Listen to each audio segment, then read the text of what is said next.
तो ये जो ग्राफ यहाँ पे आज हम डिस्कस करेंगे, ठीक है ना, ये ग्राफ आपका केमिकल कॉम्बिनेशन किस तरीके से होती है जब हमारे पास हाइड्रोजन की दो एटम्स होते हैं, ठीक है, वन एटम हाइड्रोजन का ये, इसके साथ दूसरा एटम हाइड्रोजन का ये, ठीक है, ये दोनों आपस में पहले कंबाइन होंगे, कंबाइन होने के बाद ये H2 में कन्वर्ट हुआ, ठीक है, यहाँ पे आपके इस तरीके से ओवरलैप।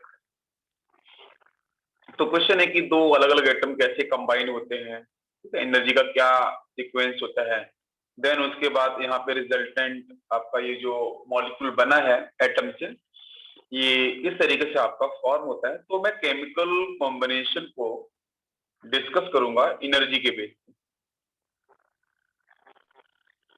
और ये जो ग्राफ यहाँ पे मैं डिस्कस करने वाला हूँ ये बेसिकली डेल्टा एच आपको दे रखा है। देखो एक्स एक्सिस पे यहाँ पे लिया गया है डिस्टेंस फ्रॉम द न्यूक्लियस, आप न्यूक्लियस से दूर जाते जा रहे हो, ये आपका यहाँ पे ओरिजिन है। ऊपर आपकी अगर बाई एक्सिस की बात करें अपन, तो यहाँ पे पोटेंशियल एनर्जी किलो जूल पर मोल में रिप्रेजेंट की गई है, ठीक है, और ये जो एनर्जी है वो एटम की एनर्जी है, और आपके ये जो फाइनली H2 मॉलिक्यूल बना है इसकी एनर्जी यहाँ पे रिप्रेजेंट की जाएगी। मेरी बात समझ में आ रही है? हाँ सर। ओके, ठीक है। तो अब सबसे पहले बात तो ये है, इसमें अगर मैं बात करूं कि हमारे पास दो एटम हैं और दोनों ही एटम आपके किसके, हाइड्रोजन के। ग्राफ को मैं समझाने की कोशिश करूंगा, इसके बाद ये ग्राफ और आएगा उसको समझाऊंगा। दोनों एटम किसके हैं, हाइड्रोजन के हैं। तो आपको पता है कि यहाँ पे एक कॉन्सेप्ट ये है कि दोनों के दोनों एटम क्या करेंगे, मुझे बताओ। एक एटम आपका ये हो गया है, दूसरा एटम हाइड्रोजन का ये हो गया, ये क्या करेंगे आपस में? अगर इनको बॉन्डिंग की तरफ शिफ्ट करना है, अगर ये ऑब्वियसली पता है कि दोनों एटम डिफरेंट हैं या सेम एटम है, डिफरेंट भी हो सकते हैं सेम भी हो सकते हैं, ठीक है, तो दोनों एटम क्या स्टेबल हैं, आप बताओ मुझे। हाँ स्टेबल ही होगी ना। नहीं, अनस्टेबल है। इसका कन्फिग्रेशन 1s1 हाँ है हाँ अनस्टेबल। और इसका कन्फिग्रेशन भी 1s1 है। दोनों के पास 1 इलेक्ट्रॉन है, ठीक है, स्टेबिलिटी पूरी नहीं है। तो अभी ये दोनों के दोनों एटम कैसे हैं, अनस्टेबल है। जब दोनों के दोनों में अगर एटम अनस्टेबल है तो हम बोलते हैं कि जहां पे एटम में हम अनस्टेबिलिटी की बात करते हैं, किसी मॉलिक्यूल में अनस्टेबिलिटी की बात करते हैं, तो इसका मतलब वहां पे एनर्जी कैसी है, ज्यादा है। एनर्जी क्या है, ज्यादा है, अधिक एनर्जी है, हम यही बात बोल सकते हैं ना, एनर्जी अधिक है। तो अब ये जो हाइड्रोजन जो 1s1 कॉन्फ़िगरेशन था, दूसरे का भी 1s1 है, ये 1s2 करना चाहेगा बिकॉज स्टेबिलिटी गेन करने के लिए। आपको मेरी बात समझ में आ रही है? हाँ सर। ओके, तो अब इन दोनों एटम के साथ एक्चुअली कौन सा रूल वर्क करता है, पहले उसकी बात करेंगे। अट्रैक्टिव फोर्स पे ध्यान दो। पहले मैं अट्रैक्टिव फोर्स को डिफाइन कर लेता हूं। अट्रैक्टिव फोर्स की अगर अपन बात करते हैं तो इसको मान लेते हैं फर्स्ट, इसको मान लेते हैं अपन सेकेंड, ठीक है। तो एटम फर्स्ट का जो न्यूक्लियस होगा, ध्यान देना, एटम फर्स्ट का जो एक एटम का न्यूक्लियस होगा वो क्या करेगा, क्या करेंगे वो पहले बताओ। अट्रैक्शन है रिपल्सन, इलेक्ट्रॉन के साथ। एटम फर्स्ट का जो न्यूक्लियस है जो पॉजिटिवली चार्ज है वो अपने ही इलेक्ट्रॉन के, इसमें 1s1 है ना, हाँ तो यस। अपने ही इलेक्ट्रॉन के साथ वो क्या करेगा, फोर्स ऑफ अट्रैक्शन डिफाइन करेगा। बिल्कुल। अच्छा, अब आते हैं दूसरे एटम की तरफ, सेकेंड एटम में। तो सेकेंड एटम के अंदर भी तो यही होगा, सेकेंड एटम का जो न्यूक्लियस होगा वो अपने ही इलेक्ट्रॉन के साथ, ऐसा कोई भी एटम प्रेजेंट नहीं है पीरियोडिक टेबल में कि जिसके पास इलेक्ट्रॉन्स ना हो, जिसके पास न्यूक्लियस ना हो, ठीक है। तो हम बात कर लेते हैं simplest atom is the hydrogen. तो इसका nucleus, second atom, second hydrogen atom का न्यूक्लियस और उसका जो इलेक्ट्रॉन है, दोनों ये भी तो आपस में फोर्स ऑफ अट्रैक्शन को डिफाइन करेंगे।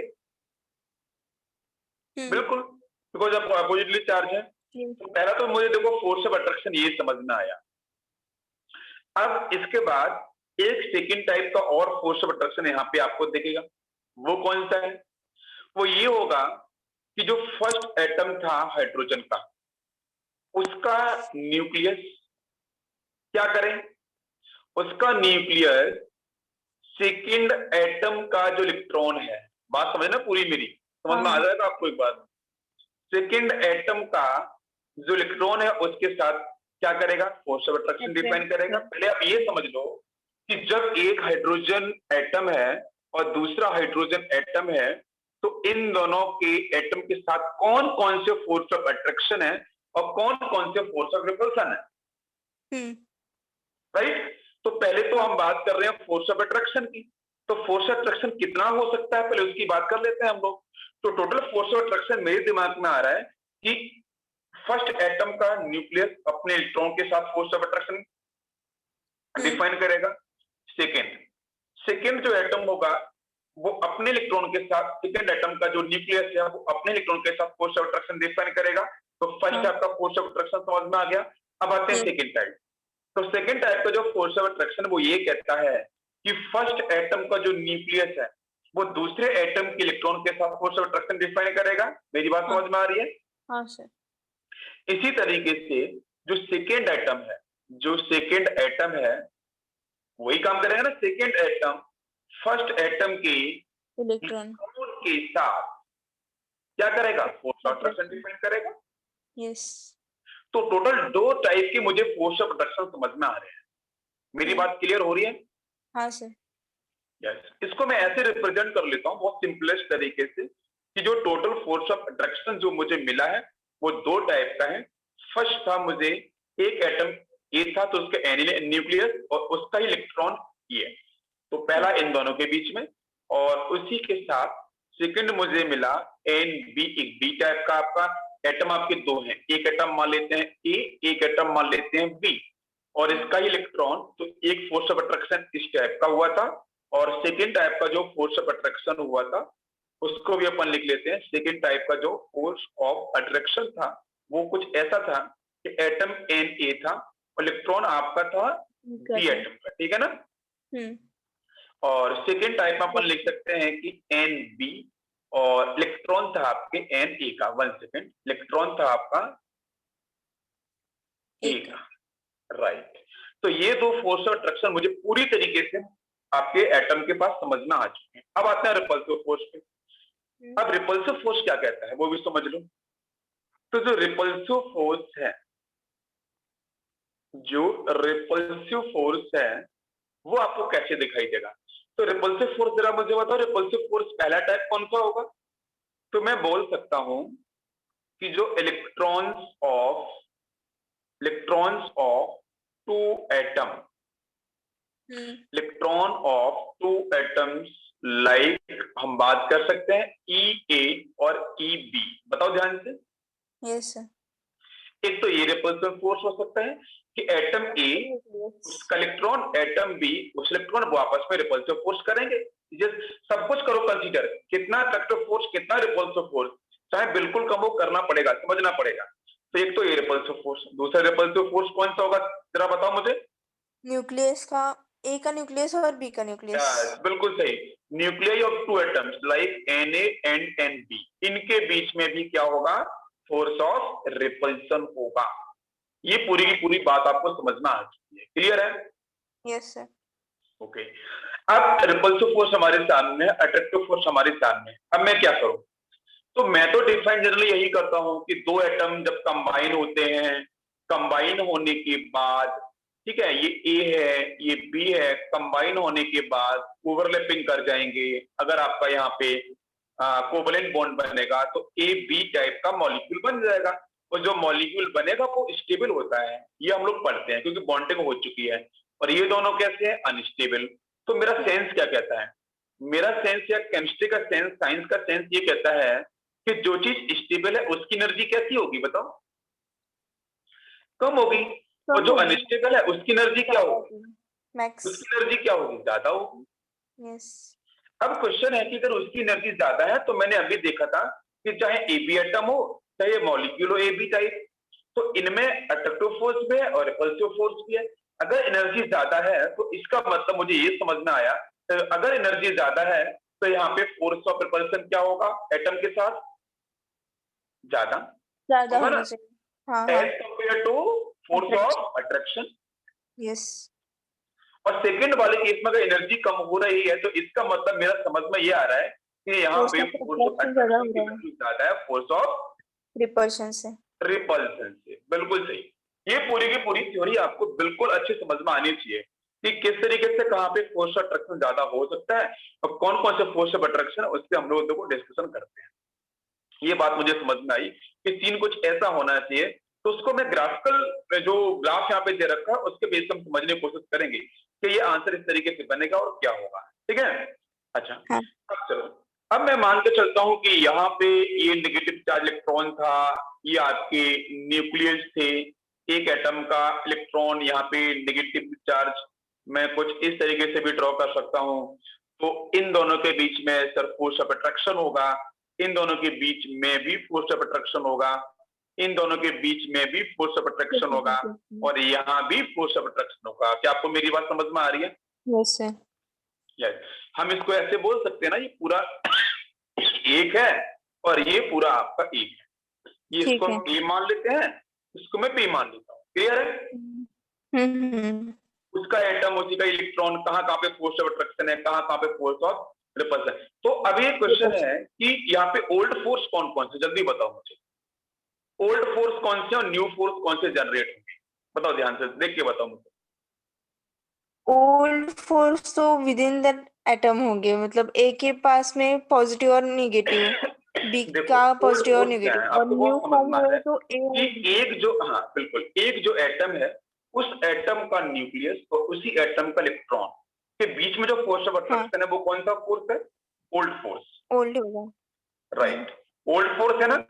तो मतलब मैं बोलूंगा कि Yes. ये वाला जो फोर्स ऑफ अट्रैक्शन है this is old force,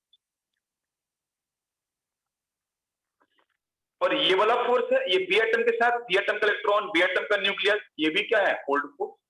old है। लेकिन नया फोर्स कौन सा हुआ है? ये वाला। हाँ। बताओ मुझे, ये वाला कौन सा होगा? न्यू फोर्स होगा ना। Yes, yes. New attractive force. Old force समझ में आ गया, न्यू फोर्सेस आपको समझ में आ गया।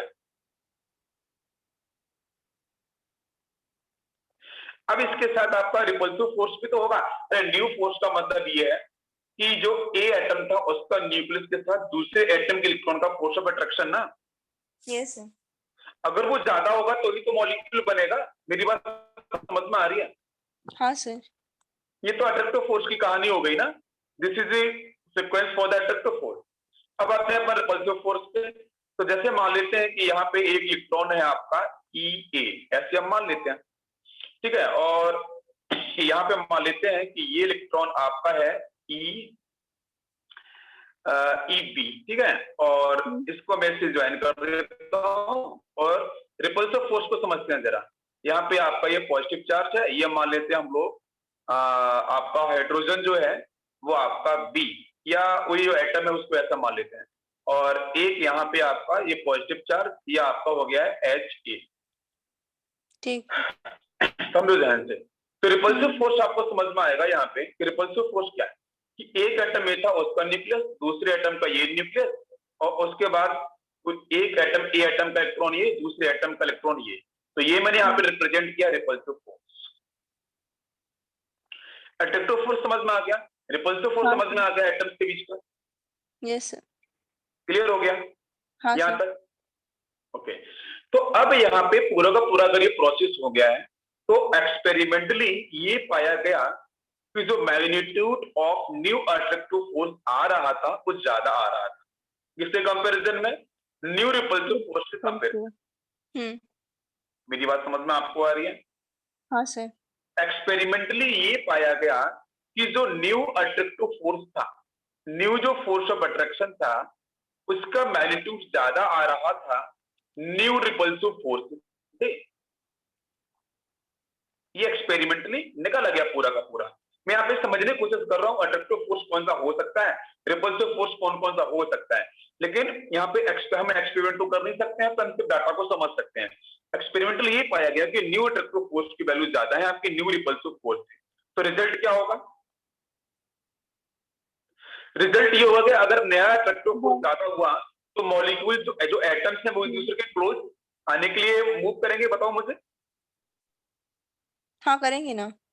हाँ, एटम एक दूसरे की तरफ आने की कोशिश करेंगे तो वहां पे एनर्जी की वैल्यू क्या होगी बताओ? पोटेंशियल कम एनर्जी होगी। क्या होगी? डिक्रीज ना। Yes. Potential energy will decrease. और उसके बाद वो क्या होगा कि जब वहां पे दोनों एटम आपस में कंबाइन करेंगे, तो कंबाइन करने के बाद एक कंडीशन ऐसी आएगी जिस कंडीशन पे मैं यहाँ पे लिख सकता हूं कि जो न्यू अट्रैक्टिव फोर्स था उसकी value, new attractive force, 1 second, new attractive force की न्यू अट्रैक्टिव फोर्स की वैल्यू ज्यादा आ रही थी आपके न्यू रिपल्सिव फोर्स से। तो एक स्टेज जब दोनों ये एटम कंबाइन करेंगे, एक एटम दूसरे एटम से जैसे कंबाइन करेगा, तो कंबाइन करने के बाद एक ऐसी स्टेज पहुंचेगी जहां पे आपका जो अट्रैक्टिव फोर्स की वैल्यू है वो रिपल्सिव फोर्स से क्या हो जाएगी? बराबर। ओके। मेरी बात समझ में आ रही है? हाँ मतलब सर। जो अट्रैक्टिव फोर्स है वो बैलेंस करेगा रिपल्सिव फोर्स को, and repulsive force also balance the attractive force. Hmm. जब ये दोनों की वैल्यू बराबर होगी तो वहां पे सिस्टम को मिनिमम एनर्जी की रिक्वायरमेंट होगी। क्यों? तो अट्रैक्टिव फोर्स की वैल्यू रिपल्सिव फोर्स के बराबर हो चुकी है, तो वहां पे आपकी मिनिमम एनर्जी की रिक्वायरमेंट होगी। क्या आपको मेरी बात समझ में आ रही है? Yes sir. तो इसी स्टेज पे दोनों के दोनों जो एटम होंगे, ए और बी एटम, वो क्या कर जाएंगे? कंबाइन। इसी स्टेज पे कंबाइन करते हैं, ध्यान दो, इसी हम्म। स्टेज पे कंबाइन करना स्टार्ट कर देंगे। बात समझ में आ रही है? हाँ सर। और कंबाइन होने के बाद मॉलिक्यूल्स में कन्वर्ट हो जाएंगे, ए भी मॉलिक्यूल बना लेंगे, हाइड्रोजन होगा तो H2 मॉलिक्यूल बना लेंगे। इतनी बात क्लियर है? हाँ सर। चलो अब समझते हैं, मैं पूरी प्रोसेस समझ रही। अब ग्राफ पे अप्लाई करो, आंसर पाओ, तो सामने से समझो ध्यान क्या हो रहा है। वो कुछ यूं रहा है सर कि सबसे पहले आपको पता है कि सर एटम्स के पास एनर्जी अधिक थी, पता है ना आपको? हाँ सर। ठीक है सर, एटम की एनर्जी यहां थी, इस स्टेज पे बहुत हाई एनर्जी थी। डन। जब दो एटम आपस में, ये एक हाइड्रोजन एटम ये है, एक एटम ये है, दोनों की एनर्जी इनिशियली तो बहुत हाई होगी, इनिशियली बहुत हाई होगी, लेकिन धीरे धीरे क्या होगा जब ये एटम एक दूसरे के क्लोज आना स्टार्ट करेंगे। तो मैंने बताया था कि एक्सपेरिमेंटली ये पाया गया कि फोर्स ऑफ अट्रैक्शन की वैल्यू क्या हो रही थी? अधिक। फोर्स ऑफ, हाँ। फिर रिपल्शन से। तो इसका मतलब क्या था कि जो एनर्जी ऊपर दिख रही थी आपको, वो धीरे धीरे क्या करेगी दोनों की, क्योंकि दोनों क्लोज आ रहे हैं, दोनों एटम एक दूसरे के क्लोज आना चाह रहे हैं, तो जब क्लोज आएंगे तो फोर्स ऑफ अट्रैक्शन की वैल्यू बढ़ेगी ना धीरे धीरे। हाँ। मतलब एक आपको ये समझना है कि एक एटम का न्यूक्लियस, एक हाइड्रोजन के एटम का न्यूक्लियस दूसरे इलेक्ट्रॉन को एक्सेप्ट क्या कर रहा होगा? फोर्स ऑफ अट्रैक्शन डिफाइन कर रहा होगा ना। और दूसरे हाइड्रोजन एटम का न्यूक्लियस और दूसरे एटम के हाइड्रोजन के इलेक्ट्रॉन को एक्सेप्ट कर रहा होगा ना, विड्रॉ कर रहा होगा। हाँ। तो धीरे धीरे एनर्जी क्या करेगी? डिक्रीज करेगी। ये देखो एनर्जी डिक्रीज करेगी, दोनों एटम्स की जो एनर्जी है ना वो डिक्रीज करती जाएगी। जैसे एटम को हो जाते जा रहे हैं, एटम धीरे धीरे यूं, एटम एक यहाँ पे एक यहाँ पे, इस तरीके से एक एटम ये है, दूसरे एटम है, दोनों पास पास में आते जा रहे हैं, फोर्स ऑफ अट्रैक्शन बढ़ता जा रहा है। अट्रैक्शन बढ़ेगा तो एनर्जी, पोटेंशियल एनर्जी भी डिक्रीज ना, एनर्जी डिक्रीज होती जा रही है, कर्व नीचे की तरफ आता जा रहा है। समझ में आ रहा है ना? पूरा का पूरा कर्व नीचे की तरफ हाँ आता सर। है। और नीचे के आने पर मान लो आपका ये ओरिजिन वाला पॉइंट था, जीरो आपका ओरिजिन पॉइंट, तो एक पॉइंट ये आया जहां पे ये वाला समझो, इस पॉइंट पे समझो आप, ये वाला जो पॉइंट, ये पॉइंट ये डिफाइन कर रहा है क्या कि यहाँ पे जो एनर्जी है वो क्या हो चुकी है? मिनिमम। मिनिमम। हाँ। एनर्जी मिनिमम हो चुकी है। अगर एनर्जी मिनिमम हो चुकी है तो कहीं ना कहीं आपका जो फोर्स ऑफ अट्रैक्शन वो क्या हो चुका है? मैक्सिमम। फोर्स हाँ। ऑफ रिपल्सन रिपल्शन से। हो हाँ। चुका है ना। अब उसके यस। बाद क्या होगा? ये एटम आपस में कंबाइन हो चुके हैं, ओवरलैप कर चुके हैं, और ओवरलैप करने के बाद फिर से आपकी एनर्जी यहाँ पे क्या करेगी? इंक्रीज करेगी। और ये जो इंक्रीज। ओरिजिन पॉइंट है जीरो वाला, ये जीरो पॉइंट पता क्या कह रहा है कि अट्रैक्टिव फोर्स, रिपल्सिव फोर्स दोनों की वैल्यू क्या है? सेम हो गया। Plus minus zero. मतलब यहाँ पे फोर्स ऑफ अट्रैक्शन और ये जो आपका फोर्स ऑफ रिपल्सन वो दोनों बराबर हो चुके हैं। तो बराबर होने का मतलब ये रेफरेंस पॉइंट। ओके। तो पहले क्या हुआ? एनर्जी मैक्सिमम थी एटम की, कंबाइन करना स्टार्ट किए, एनर्जी मिनिमम हुई। डिक्रीज हुई। मिनिमम होते ही हाँ। एनर्जी, मिनिमम होने का मतलब एटम कंबाइन हो चुके हैं अच्छे से, और कंबाइन हाँ। होने के बाद फिर से क्या होता है? फिर से देखो, पहले आपको पता है कोई भी रिएक्शन एनर्जी रिलीज करती है थोड़ी बहुत, तो ऐसा तो होगा नहीं कि वो नेगेटिव में ही बना रहेगा और भी एनर्जी उनकी। तो धीरे धीरे वो फिर से ओरिजिन पे, क्यों? क्योंकि मुझे चाहिए एनर्जी जीरो। एनर्जी जीरो का मतलब क्या है? एनर्जी जीरो का मतलब मॉलिक्यूल पूरी तरीके से स्टेबल है। हाँ। तो इसलिए फिर अगर ये कोई कैटाइन एनायन तो है नहीं है ना, कैटाइन एनायन नहीं। होता है तो उस केस में एनर्जी माइनस और प्लस होती है। ध्यान देना, एक केस आता है अगर कैटाइन और एनाइन आते हैं तो उन केस में तो एनर्जी पॉजिटिव होगी या एनर्जी नेगेटिव होती है, क्योंकि बिकॉज इलेक्ट्रॉन या तो निकल चुका है, इलेक्ट्रॉन आ चुका है। लेकिन अगर कोई मॉलिक्यूल न्यूट्रल है, अगर कोई मॉलिक्यूल न्यूट्रल है और न्यूट्रल एटम कंबाइन किए हैं तो उनकी एनर्जी क्या होती है? 0। ठीक है। इसलिए ये ग्राफ क्या होगा, एक्सपेरिमेंटली फिर से यहां से टर्न करेगा और यहां तक आपका मूव कर जाएगा। तो ये ग्राफ आपको यहां समझना आ चुका है। हाँ। अब चलते हैं नेक्स्ट पॉइंट। ये इसको जरा समझो, ध्यान ऑब्जर्व करो, समझ में आएगा। देखो ध्यान, सबसे पहले क्या हुआ, एटम है 2, दिख रहे हैं आपको बराबर? हाँ। ओके, तो सबसे पहले स्टेप में इसको देखो, हम इस तरीके से भी समझ सकते हैं, आप इसको ऐसे भी समझ लो, इसको रिवर्स भी बताया गया है, पता ना, इसको रिवर्स भी हम लोग देख सकते हैं कि यहाँ पे एनर्जी आपकी 0 ली गई है, ये आपका माइनस में लिया गया है, तो ग्राफ भी इस तरीके से मूव किया है। मैंने रिवर्स कैसे बताया कि H एटम से कंबाइन करेगा तो बनाएगा H2। तो जब एटम कंबाइन करते हैं तो कौन सी एनर्जी करते हैं बताओ? एटोमाइज एनर्जी है, कौन सी एनर्जी बताओ? एटमाइजेशन नहीं, एटोमाइजेशन में तो ब्रेक होता है, एटम के फॉर्म में ब्रेक होता है। जब मैं H2 से इसकी बात करूंगा तो मैंने आपको पहले भी पढ़ाया था कि हम इसको बोलते हैं डेल्टा H के, एटोमाइजेशन एनर्जी बोलेंगे, या फिर इससे हम बोलेंगे bond dissociation energy. Dissociation energy, ये दो एनर्जी मतलब मॉलिक्यूल्स को डिसोसिएट करके एटम में कंबाइन, एटम की फॉर्म में क्रिएट करना, जनरेट करना, उसको बोलते हैं एटोमाइजेशन एनर्जी या बॉन्ड डिसोसिएशन एनर्जी। लेकिन अगर डायटोमिक मॉलिक्यूल्स मैंने बताया था वहां पे, आपकी एटोमाइजेशन एनर्जी बॉन्ड एनर्जी की इक्वल होती है। हाँ, यस। और अगर आपका वहां पे पॉलीटोमिक मॉलिक्यूल्स होगा तो वहां पे निकालते हैं एवरेज, तो वो वैल्यू आपकी अलग अलग होती है, एटोमाइजेशन एनर्जी अलग आती है और बॉन्ड डिसोसिएशन एनर्जी आपकी अलग आती है। हाँ। हाँ, तो अब यहाँ से दोनों मैंने H2 कंबाइन किया है, दोनों एटम को मैंने कंबाइन किया है, तो कंबाइन करने के बाद जो H2 फॉर्म हुआ है, अगर यहाँ पे जो एनर्जी आपकी डिफाइन की गई है, जब H2 को ब्रेक करेंगे तो H2 को जो एनर्जी हम सप्लाई करेंगे उस स्ट्रक्चर को तोड़ने की, तो वो भी तो वही एनर्जी होगी, एनर्जी लगभग बराबर होती है, बस प्लस और माइनस में आती है बस। तो मैंने इस ग्राफ को देखो रिवर्स से रिप्रेजेंट किया है। यहाँ से पहले मॉलिक्यूल बन चुका था H2, ये देखो इस तरीके से मैंने रिवर्स भी किया रिप्रेजेंट, और फिर उस ग्राफ को यहाँ पे मिनिमम तक लेके आए हैं, जब फोर्स अट्रैक्शन की वैल्यू आपकी अधिक हो चुकी है रिपल्सन से, और फिर ग्राफ यहाँ से क्या हो चुका है, ऊपर की तरफ आपका मूव कर चुका है। तो इसको ना मैं थोड़ा और आपको सही से बताता हूँ, ध्यान दो इस ग्राफ को, 1 सेकेंड,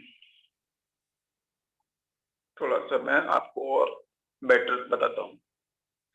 चलो अभी देखो ध्यान से, इस ग्राफ को ना मैं आपको अपने ढंग से बताता हूँ। देखो इस ग्राफ में सबसे पहले आप यहाँ पे ले लो एनर्जी, ठीक है, और यहाँ पे आपका हो जाएगा डिस्टेंस, इंटर मॉलिक्यूलर डिस्टेंस, ठीक है, ये आपकी जो डिस्टेंस है वो है इंटर मॉलिक्यूलर डिस्टेंस।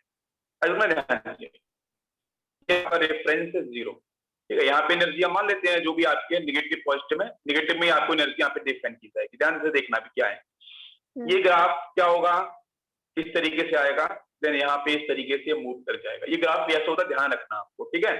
सबसे पहले क्या है कि दो एटम ये ऑलरेडी कंबाइन हो चुके हैं, दोनों हाइड्रोजन के एटम मान लेते हैं अपन थोड़ी देर के लिए, डायटोमिक है, तो ये पॉइंट जो रिप्रेजेंट ये कर रहा है, और ये पॉइंट एक्चुअली क्या है, ये आपकी बॉन्ड एनर्जी है, ध्यान देना।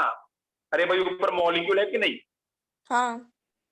तो मॉलिक्यूल के पास कौन सी एनर्जी, बॉन्ड एनर्जी बोलो या फिर बॉन्ड डिसोसिएशन एनर्जी बोलो, बात वो एक ही है, दोनों का मतलब एक ही होता है, ठीक है। तो ये आपका यहाँ पे क्या है, ये आपका मॉलिक्यूल है, इस मॉलिक्यूल की एनर्जी यहाँ पे हम इस पॉइंट पे रिप्रेजेंट करेंगे। धीरे धीरे क्या होगा, मैं देखो डिस्टेंस इधर से इधर देखो बढ़ती जा रही है, मैं धीरे धीरे मूव करूंगा आगे, तो फिर क्या होगा, ये एटम इससे थोड़ा सा अगर बाहर में हीट कर रहा हूँ, थोड़ा सा बाहर रिलीज होगा, और रिलीज होने पे ये कहाँ पहुंचेगा, इस पॉइंट पे मान लेते हैं, बात समझ में आ रही है क्या? और फिर एटम आपके यहाँ पे अलग अलग हो चुके हैं, मतलब यहाँ पे आपके बिल्कुल मतलब क्या, मतलब बहुत दूर नहीं गए, पास में होते हैं, ठीक है, और ये यहाँ पे पहुंच चुके हैं। और अगर हीट करोगे तो दोनों एटम बहुत दूर दूर हो जाएंगे, वो लास्ट में आपको यहीं पे दिखाई इन दोनों की एनर्जी। तो ये क्या बताया जा रहा है, ये कुछ ऐसा बताया जा रहा है कि ये जो जब मॉलिक्यूल की फॉर्म में थी तो बहुत स्टेबल थी, ध्यान दो, जब ये मॉलिक्यूल की फेज में थी तो बहुत स्टेबल थी, क्यों? क्योंकि इस पॉइंट पे फोर्स ऑफ अट्रैक्शन की वैल्यू क्या होती है, अधिक फोर्स ऑफ रिपल्सन, ठीक है। और फिर मैंने जब हीट की तो हीट करने पे धीरे धीरे एनर्जी क्या हुई है, बढ़ रही है ना, हीट मैंने जब कोशिश करी है तो एनर्जी बढ़ती जा रही है। और बढ़ने का मतलब एक पॉइंट ऐसा आ रहा है, ठीक है, रेफरेंस पॉइंट आ रहा है जहां पे आपके एटम क्या हो चुके हैं, डिसोसिएट हो चुके हैं, अलग अलग हो चुके हैं। और बहुत बार फिर ये जो कर्व होता है ना, जब ये एटम अलग अलग हो जाएंगे तो फिर से कर्व इस तरीके से ऊपर उठ जाता है, तो फिर इनकी एनर्जी क्या हो जाती है, दोनों की बराबर हो जाती है। फिर एटम की एनर्जी वही है, तो इसको रिवर्स करके पढ़ लो। तो दो एटम हमारे पास, जो मैंने बताया था इनिशियली, दो एटम हमारे पास है, कंबाइन कर दो, कंबाइन करेंगे तो फिर से वही कर्व बनता है ना, देखो नीचे कर्व आएगा फिर से ऊपर जाएगा। इधर देखो, फॉरवर्ड बैकवर्ड दोनों तरीके से देख लो, इधर से भी कर्व नीचे आएगा ऊपर जाएगा, उधर से भी कर्व नीचे आएगा ऊपर जाएगा। तो मतलब यहाँ पे क्या है, मतलब ये है कि जब दो एटम को कंबाइन करते हैं तो वहां पे जो एनर्जी क्या करते हैं, एनर्जी जो रिलीज होगी, ठीक है, या फिर अरे जब कोई बॉन्ड फॉर्म होता है एनर्जी रिलीज होती है ना, और जब मॉलिक्यूल बन चुका है तो मॉलिक्यूल बनने के बाद अगर मैं उसको एनर्जी देता हूँ उस एटम में फिर से डिसोसिएट करने के लिए, तो एनर्जी दोनों क्या होती है, लगभग बराबर ही होती है। तो इसलिए कर्व भी आपको ये रिप्रेजेंट कर रहा है कि चाहे फॉरवर्ड हो चाहे बैकवर्ड हो, सेम पाथ को फॉलो करना पड़ेगा। ओके, समझ में आ रहा है कि नहीं आ रहा है? Yes sir. ओके, तो ये पूरा का पूरा आपका यहाँ पे हो गया है ग्राफ, कर्व हो गया, वही यहाँ पे देखो बताया गया है। देखो आप ध्यान से, ये देखो मिनिमम पोटेंशियल एनर्जी लिखा है ना आपसे। हाँ, धीरे धीरे मैं इसे हीट करता जाऊंगा। यहाँ पे रेडियस कितनी है, 74 पाइकोमीटर, फिर आपकी कितनी हुई है 150, फिर हो गया 300, हुआ कि नहीं हुआ? हाँ, इंक्रीज हो रहा है। हाँ, और फिर देखो ये कर्व यूं ऊपर उठ जाएगा, यहाँ से ये कर्व ऊपर जाएगा, यहाँ से ऊपर चला जाता है। पहले कितनी थी रेडियस बताओ? 44 सॉरी 45, हाँ, यही थी ना? यस। एनर्जी यहाँ हो गई, फिर एनर्जी यहाँ पे आ गई है भाई। नेगेटिव का मतलब क्या, फोर्स ऑफ अट्रैक्शन की वैल्यू बढ़ रही है रिपल्सन से। तो ये पूरी की पूरी यहाँ पे आपको ये पाइकोमीटर में ये रेडियस है वो आपको दिखाएंगे, और कुछ नहीं। अगर ऐसा क्वेश्चन आता है ग्राफिकल, बहुत अच्छा क्वेश्चन बन सकता है, वो आपको सॉल्व होगा अभी कि यहाँ पे potential energy and fractional bond order and resonance, ठीक है, इन तीन चीजों पे हम लोग क्या करेंगे, डिस्कशन करेंगे। तो एक एक पॉइंट को डेप्थ में हम लोग पढ़ रहे हैं, ठीक है, तो उसी पे हम लोग देखेंगे। तो देखो अभी हम लोगों ने डिस्कस किया था वही देखो ग्राफ यहाँ पे आपको फिर से बताया गया। ये देखो मैक्सिमम स्टेबिलिटी बोली गई ना, यहाँ पे मैक्सिमम स्टेबिलिटी की पूरी अट्रैक्टिव फोर्स को भी यहाँ पे रिप्रेजेंट किया गया है। चलो, जैसे यहाँ पे एक मॉलिक्यूल और लिया गया है NaCl, ठीक है, तो NaCl को लेकर भी देखो रिप्रेजेंट किया है कि अट्रैक्टिव का मतलब यहाँ पे लॉन्ग रेंज फोर्स। अट्रैक्टिव कहाँ पे आता है, लॉन्ग रेंज फोर्स के अंदर।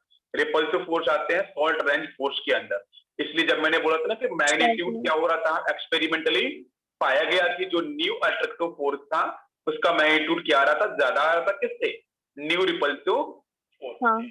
क्योंकि रिपल्सिव फोर्स कैसा होता है, शॉर्ट रेंज फोर्स होता है। अट्रैक्टिव फोर्स कैसा होता है, लॉन्ग रेंज फोर्स होता है, क्योंकि मॉलिक्यूल्स को फॉर्म करता है ना, इसलिए। फिर वहां पे तो कोई पूरा का पूरा फिर से बताया गया कि एक NaCl हमारे पास मॉलिक्यूल है, ठीक है, तो पहले एनर्जी आपकी हीट आप करोगे तो एनर्जी आपकी डिक्रीज करेगी, ठीक है। तो प्रैक्टिकली तो मतलब ये पाया था, इस तरीके से ये ग्राफ इधर गया, एक्सपेरिमेंटली ग्राफ आपका यहाँ से होता है, मूव करता है और इस तरीके से मूव करते हुए जाता है, ठीक है। तो जहाँ पे एक ये वाला पॉइंट आता है, ये डिफाइन करता है कि जहाँ पे फोर्स ऑफ अट्रैक्शन की वैल्यू क्या है, बहुत अधिक है, और फिर ज्यादा हीट मिल जाएगी तो डिस्टेंस बहुत बाहर निकल जाएगी, तो उसकी वजह से एटम फिर आपके दूर दूर हो जाएंगे, ठीक है। तो ये एनर्जी और जो आपकी इंटरन्यूक्लियर डिस्टेंस है उसको लेके बताया गया है कि भाई जितना ज्यादा एटम क्लोज आ जाएगा, आपको पता है जितना एटम क्लोज रहेगा वहां पे क्या होगा, अट्रैक्टिव फोर्स आपका ज्यादा रहेगा ना रिपल्सिव फोर्स से। हाँ, वही पॉइंट है, वही पूरा एक्सप्लेनेशन है इसके ऊपर।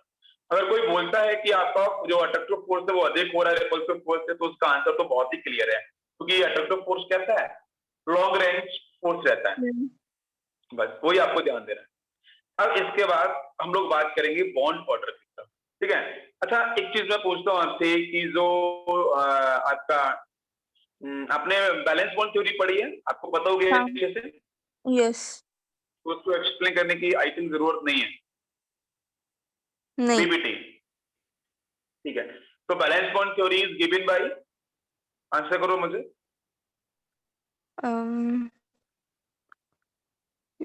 Balance bond theory is given by, बताओ। नहीं मुझे पता। हिटलर एंड लंदन, ये दो डिफरेंस आपके साइंटिस्ट थे रिस्पेक्टिव है। इन दोनों ने बैलेंस बॉन्ड थ्योरी को दिया इन्होंने था, लेकिन एक्सपेंशन किसी और ने किया था, एक्सप्लेन किसी और ने किया था। पॉलिंग ने किया था। हाँ, अब आया समझ। पॉलिंग ने इसको परफेक्टली किया था एक्सटेंड, पाउलिंग ने और स्लेटर ने, दो लोग थे। पाउलिंग और स्लेटर ने किया था इसको एक्सटेंड। तो जो एक्सटेंडेड फॉर्म है बैलेंस बॉन्ड थ्योरी जो हम लोग अभी पढ़ते हैं, सारी मॉलिक्यूल को अप्लाई करते हैं, वो यही है, पाउलिंग की थ्योरी है और स्लेटर की थ्योरी है। लेकिन उसको इनिशिएट किसने किया था? हिटलर एंड लंदन ने। अच्छा, ठीक है, ये चीज ध्यान रखना। अब बैलेंस बॉन्ड थ्योरी में हम लोग पढ़ते हैं कि कोवलेंट, एक में रिवीजन ले लो कि कोवलेंट बॉन्ड का फॉर्मेशन होता है overlapping of half filled valence shell orbital, right? हाँ, यस। ओके, मैं सेकंड में बात करूं तो जो pairing of orbitals take place in such a direction, कहां पे? जहां पे मैक्सिमम ओवरलैपिंग होनी चाहिए, तो वहां से बनेगा कोवलेंट बॉन्ड और वो होगा आपका डायरेक्शनल। तो हम लोग इसलिए बात करते हैं कि जो बॉन्ड स्ट्रेंथ है वो डायरेक्टली प्रोपोर्शनल टू किस पे? एक्सटेंट ऑफ ओवरलैपिंग पे, यही ना? हाँ। तो ये भी बैलेंस बॉन्ड थ्योरी का ही कॉन्सेप्ट है, बॉन्ड स्ट्रेंथ। कितना मजबूत बॉन्ड है वो डिपेंड करता है एक्सटेंट ऑफ ओवरलैपिंग से। बोलते हैं ना कि sigma is strong bond as compare to pi bond ना। यस, क्योंकि सिग्मा में क्या होता है, सिग्मा यहीं से बनना शुरू हुआ है बैलेंस बॉन्ड थ्योरी से। यस, तो इसलिए सिग्मा आपका क्या होगा? Strong bond as compare to pi bond. Extent of overlapping sigma में ज्यादा होती है एज कंपेयर टू पाई। हाँ, क्लियर है? अच्छा, नेक्स्ट पॉइंट, जो एक्सटेंट ऑफ ओवरलैपिंग है कौन कौन से फैक्टर्स पे डिपेंड करती है बताओ?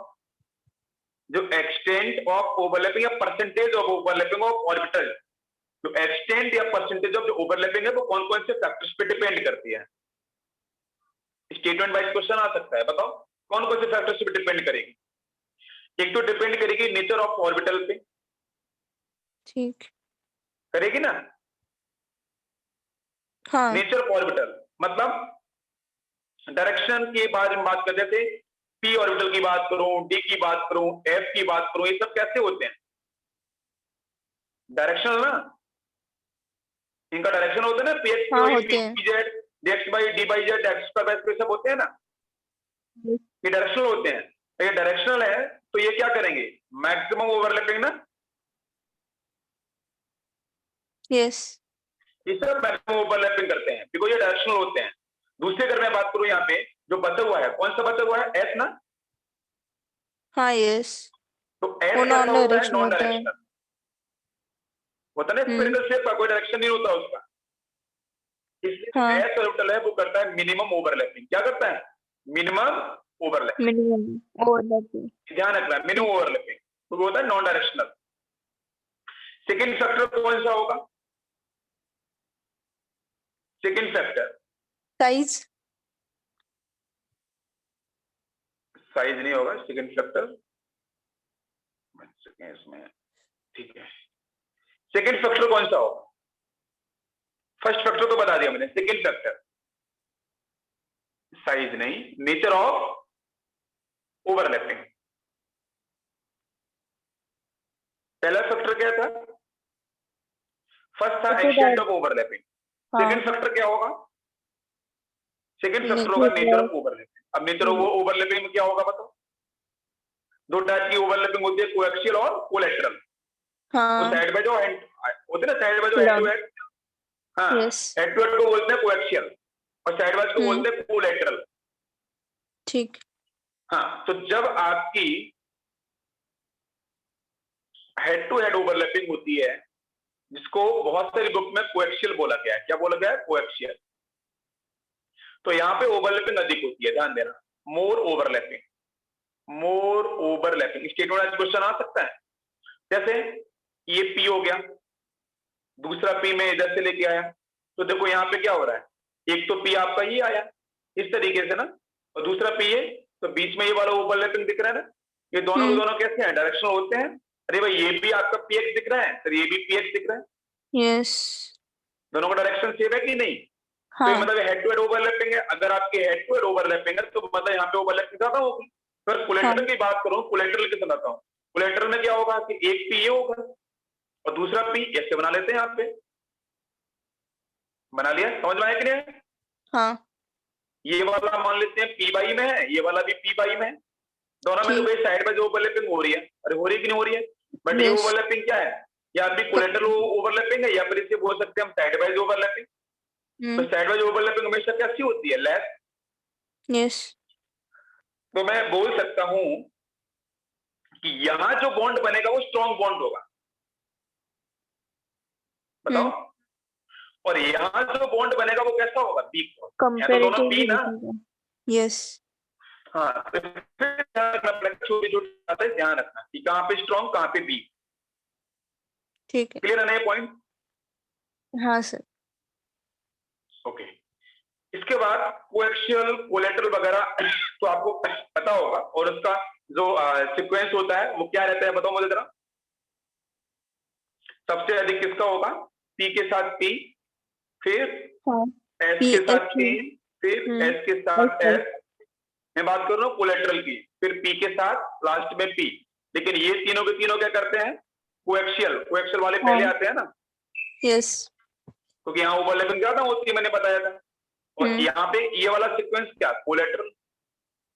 लेटरल। हाँ, ये आपकी ओवरलैपिंग का सीक्वेंस।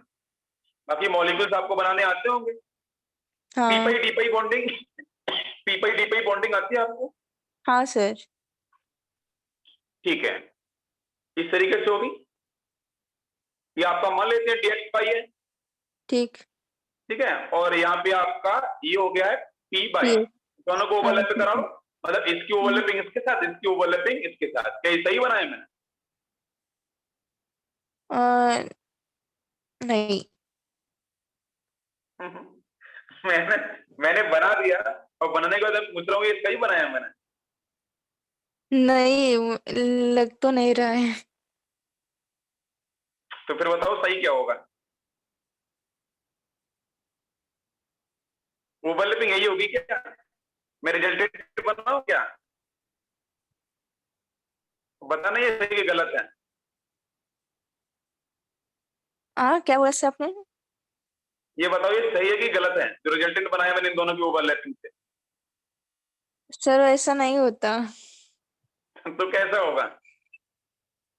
सर मतलब अल्टरनेट होता है ना, मुझे अभी बताना नहीं आ रहा है। मतलब यहाँ का डी और उसके अपोजिट वाला ये ऐसा कुछ डीएक्स वाई होता है। लिखा है ना, ये क्या होगा? हाँ ऐसा एक्स होता है। एक्सिस मान लो इसको थोड़ी देर के लिए, ये मान लो वाई एक्सिस, हाँ ठीक है ना? अब हाँ जो हाँ ऑर्बिटल हाइब्रिडाइज्ड होते हैं ना, उनका एक सेट छोटा, एक सेट बड़ा हो जाता है, हाँ यस मतलब कि नहीं होता है? तो एक हाँ मान लिया मैंने वाई एक्सिस वाला, ये एक मान लिया मैंने एक्स वाला, ये तो ये एक्स वाला हो गया ना ऊपर, हम्म नीचे वाला ये वाई वाला हो गया ना। हाँ तो दोनों ओवरलैप कर गए ना सामने वाले पी वाई से। हाँ तो पी वाई का लूप अंदर जाएगा ना इस तरीके से, इसकी तरफ, एक्स और वाई की तरफ। यस तो वो वही तो थोड़ा हुआ सा। है। तो यही तो आपका डी, यही तो आपका ये डी पाई पी पाई बॉन्ड है। सर ऐसा नहीं होता है। आप चेक कर लेना, यही होता है। नहीं होता है। किस आपने पहले कहा किस किस किस जगह से पढ़ा है? वो पहले सर ने पढ़ा था ना। शायद या तो आपको याद नहीं होगा, या कहीं मिस्टेक हुई होगी, या कोई एरर होगा, यही आपका आंसर है, इसको ध्यान रखो। ठीक है। क्लियर है ना? नहीं है। अरे यही डी पाई पी पाई बॉन्ड है, यही बनता है डी पाई पी पाई बॉन्ड, ठीक है। आप वापस से सर्च कर लेना एक बार, ठीक है, और मुझे बता देना यही होगा, ठीक है। चलो, डी पाई पी पाई बॉन्ड आपका यही है। डी ऑर्बिटल मैंने डीएक्स पाई ले लिया, इधर से मैंने पी पाई लिया, ओवरलैपिंग कैसी हुई है? दोनों ही एक्सिस आपके पार्टिसिपेट करेंगे, तो मैंने करा दिया है और आंसर बन गई है। तो ये बनता है आपका D pi P pi bond. This is correct, definitely 100% correct, ठीक है। ठीक है। चलो अब बात करूं मैं डी पाई बॉन्ड, इसलिए मैं पूछ रहा हूं आपको, कहीं कोई एरर तो नहीं है? डी पाई बॉन्ड, हम्म तो कोई सा ले लो, डीएक्स वाई ले लो आप यहाँ पे, तो यूं तो बनेगा ना ऐसा। हाँ और एक और ले लो सेम यहीं पे डीएक्स वाई, ठीक बस है। करा दो दोनों को। बस कहना है कैसे वो समझ लो। वही इंपॉर्टेंट है। कैसे होगा? इसका ये लोब इसके साथ जाएगा ना, और इसका लोब ये लोब इसके साथ जाएगा, बस हाँ ये सेम ठीक एक्सिस है। वाले। वो भी ठीक है, ये भी ठीक है, आप चेक कर लेना। ठीक ठीक है। है, वो था करेक्ट ना। ये देखो ओवरलैपिंग हो गई, हम्म। क्लियर है? तो ये बन गया आपका डी पाई बॉन्ड, हाँ दोनों करेक्ट है। चलो हाँ। अब आते हैं बॉन्ड स्ट्रेंथ पे। बॉन्ड स्ट्रेंथ पे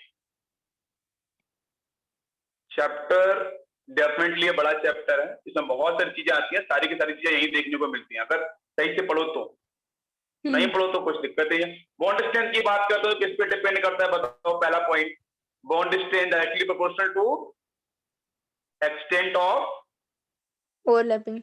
यस परसेंटेज ऑफ ओवरलैपिंग, जहां ज्यादा। सेकंड वाला, सेकंड बताओ बॉन्ड स्ट्रेंथ किस पे डिपेंड करती है, जल्दी से बताओ? Nature of overlapping. Size of orbital. हाँ रेडियस पे, डिस्टेंस पे इनवर्स होती है ना बट वो। तो इनवर्सली तो लिखा है मैंने, हाँ। Bond strength inversely proportional to size of orbital, ठीक है ना। तीसरा बताओ, bond strength directly proportional to किस पे डिपेंड करती है बॉन्ड स्ट्रेंथ? तीसरा, पाई बॉन्ड पे डिपेंड करती है ना। अगर सारे के सारे पाई हैं तो वहां पे तो भी डिपेंड करती है। क्वेश्चन लेता हूं तब समझ में आएगा। चलो मैं आपसे पूछूं पी एंड पी, अधिक होगी एस और पी से, चेक करना कहीं गलती तो बताना।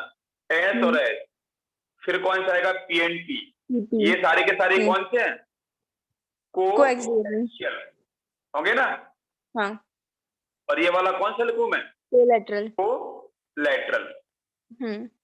ठीक है, फर्स्ट तो एक्सटेंट ऑफ ओवरलैपिंग वाला हो गया आंसर। हाँ। ठीक है, तो बात करें हम साइज ऑफ ऑर्बिटल के बेस पे, तो साइज ऑफ ऑर्बिटल होता है इनवर्सली प्रोपोर्शनल। यस। तो अगर स्मॉल एन की वैल्यू अगर ज्यादा होगी तो बॉन्ड स्ट्रेंथ वहां पे क्या होगी? कम। कम होगी। ठीक है, तो अगर मैं बोलूं 1 and 1, मैं बोलूं 1 and 2, मैं बोलूं 2 and 2, ठीक है, मैं बोलूं 2 and 3, मैं बोलूं 3 and 3, क्या ये ऑर्डर सही लिखा है? बताओ, साइज ऑफ ऑर्बिटल पे लिखे। हाँ सही तो है। सही है क्या? साइज पे बेस पे नहीं है, बॉन्ड स्ट्रेंथ के बेस पे है सही। अरे ये जो बन है ना, ये बन है क्या मुझे बताओ? वन फर्स्ट ऑर्बिटल होगा। हाँ ऑर्बिटल है ना ये, ऑर्बिट की बात करते हैं, वही है, बिल्कुल सही। तो हाँ। जब एन आपका डिफरेंट होगा ना तो ये ऑर्डर परफेक्ट है, कोई दिक्कत ही नहीं है, बिल्कुल सही ऑर्डर है। हाँ ठीक है। हाँ ठीक है। अच्छा हाँ। अब मैं बोलूंगा आपसे वही सेकंड में कि एन अगर आपका डिफरेंट हो जाए, सॉरी डिफरेंट नहीं सेम हो जाए, हाँ। एन अगर आपका सेम हो जाए तो फिर आंसर कैसे बनेगा बताओ? जैसे मैंने बोला 1s, इसका ज्यादा होगा किससे? 1s। 1s का तो ज्यादा ही होगा ना। हाँ यस। हाँ, अब इसके बाद अगर मैं कंपैरिजन आपसे कराऊं, मुझे बताना 3p and 3p, क्या ये सही लिख रहा हूं मैं? हाँ राइट है। 3s के साथ 3p और सबसे कम 3s and 3s, क्या ऑर्डर सही है कि गलत है बताओ? हाँ एक सेकंड ना, से गलत लग रही है। गलत है। क्यों गलत है? 3s 1s तो ठीक है, वो तो ज्यादा होगी, साइज तो उसका कम होगा। उसके बाद 3s आना चाहिए था ना। 3p अभी तो पढ़ाया था, p के हाँ। साथ p, pdf पढ़ाए थे ना 3। हाँ अच्छा ठीक है राइट है, डायरेक्शनल नॉन डायरेक्शनल ठीक है। ना डायरेक्शनल। हाँ ऐसा फिर एस कैसा होता है? नॉन डायरेक्शनल होता है। तो फिर बताया था ना वीक बॉन्डिंग वाला, वीक ओवरलैपिंग। हाँ नहीं जल्दी बोल जाती हूँ। तो एन अगर डिफरेंट होगा तो कोई दिक्कत ही नहीं है, एन सेम हो जाएगा तो फिर दो कैसे निकालेंगे? तो वही तो मैं याद रहा था अभी, ओवरलैपिंग वाला कॉन्सेप्ट, डायरेक्शनल और नॉन डायरेक्शनल। हो गया ना क्लियर? हाँ सर। हाँ देखो है। चलो 5 बॉन्ड के बेस पे बताना, मैं लिखूं यहाँ पे, आप ऑर्डर बताना जरा, वो आंसर बताना मुझे। 2p पाई, 2p पाई, इसका लिखा मैंने सब गलत भी लिख सकता हूँ, मैं सही लिख सकता हूँ, देखो हाँ 2p पाई 3d पाई। नेक्स्ट, उसके बाद मैं लिखूं 2p पाई 3p पाई, और लिखूं मैं 3p पाई 3p पाई। बताओ आंसर, क्या ये सही लिखा है या गलत लिखा है? कहीं गलत है तो वो भी बताओ। सही है तो फिर सही क्यों है, गलत है तो फिर गलत क्यों है? एक मिनट, एक मिनट।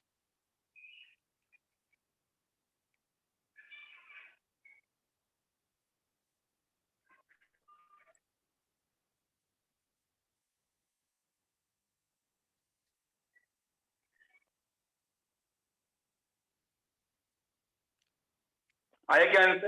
यार सही लग रहा है, परफेक्ट है, क्यों क्यों सही क्यों है? राइट सीक्वेंस है तो सही है ना। हाँ बिल्कुल, 2 यहाँ पे 2 3, यहाँ पे 2 3, यहाँ भी आपका 2 3, जी। लेकिन मैंने यहाँ पे लिखा है 2p पाई और 3d पाई, ये लिख दिया बीच में। हाँ, वो सिर्फ इनवर्स चाहिए था, जो दूसरा है वो तीसरे नंबर पे और तीसरा है वो दूसरे नंबर पे चाहिए था। ये लास्ट में आना चाहिए था क्या?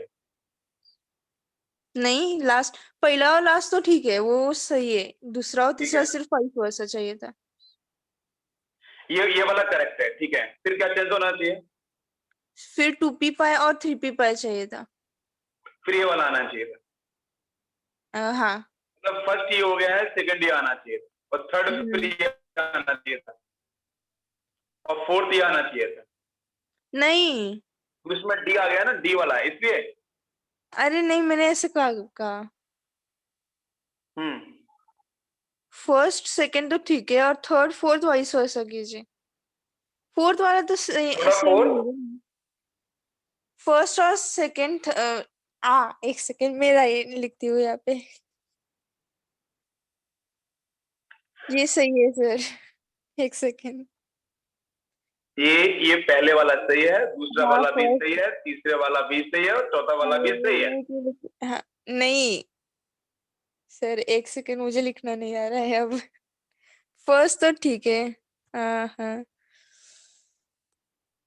हम्म, ये फर्स्ट आना चाहिए, ये ठीक है, सेकंड, ये थर्ड और ये फोर्थ। फोर। अच्छा ये 3p पाई ये लास्ट में क्यों आना चाहिए? एन ज्यादा है एन ना की वैल्यू उसका। सबसे अधिक है, राइट? हाँ इसलिए ना दोनों में एन की वैल्यू 3 और 3 है। हाँ और यहाँ पे क्या है आपका, यहाँ पे 2 और 3 है, यहाँ भी 2 एंड 3 है, लेकिन यहाँ पे p और p है, यहाँ पे p और d है। हाँ। हाँ सही है, तो आपका ये 1 आ जाएगा, ये वाला आपका फर्स्ट आ जाएगा, ये आपका सेकंड, ये आपका थर्ड, ये आपका फोर्थ। हम्म। ओके, देखो यहाँ तक क्लियर हो गया ना आपको? हाँ सर। चलो बाकी नेक्स्ट लेक्चर के अंदर आप लोग पढ़ेंगे बैलेंस सर्कुलर रिपल्सन थ्योरी, उसके ऊपर कुछ कॉन्सेप्ट्स, ठीक है, और उसके बाद पढ़ेंगे एमओटी वगैरह, और फिर अभी 2 3 लेक्चर मान के चलो ऑल आने वाले हैं, 3 4 लेक्चर, तो उसको भी फिनिश, तभी आपका फिनिश होगा। कि जो भी चीजें आपकी हुई हैं उसमें कहीं कोई भी मिस्टेक है उसको भी क्लियर करना है और उसको सही भी करना है, ठीक है? तो आज समझ में आ गया एनर्जी का सीक्वेंस पूरा, और ये हाँ सर। यहाँ पे स्ट्रेंथ वगैरह का। चलो तो आज इतने रखते हैं हम लोग।